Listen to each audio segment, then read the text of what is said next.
Now, this is really important. I'm a business person. At the end of the day, I want to make money, and that's what this is all about. So this number, point 8, is all about how you can protect your income.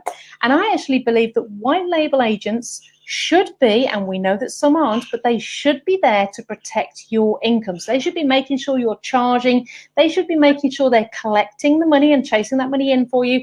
They should be not negotiating down the fees or letting people off, which all comes to the accounting and the reporting and stuff like that.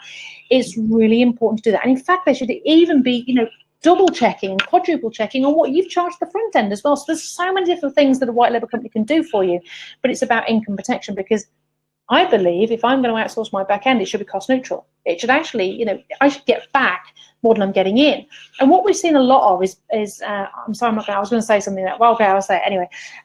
Predominantly a lot of people that are good at sales, front end, do a deal. They're not very good at dealing with the admin at the back end. So when it comes to chasing in termination fees or chasing in renewal fees, they tend to let people off that stuff on the basis, we'll just sell more, we'll just do more deals at the front end. And this is where white label kicks in, because if you've got a team of people absolutely focusing on collecting your money in and getting your money in, this is where you start to make money, and it should increase your revenue rather than reduce it. So Dawn, just talk to me a little bit about that. What would somebody expect from a white label company in this regard? Well, first and foremost, I think collecting the charges that you have instructed them to do so is one of the obvious answers to that, Sally. So remember, we as a white label company, we don't make the decision as to what you charge. We take instructions from you and we carry out those instructions. And it's our job and our goal to ensure that those charges and that income is collected.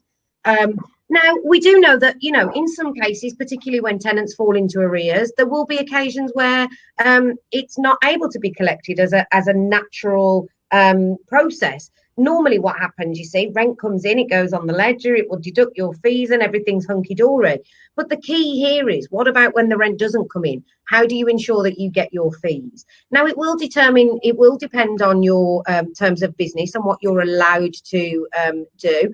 But that's where your white label company should be coming into play and making sure that they are collecting the charges that you've instructed them to do so.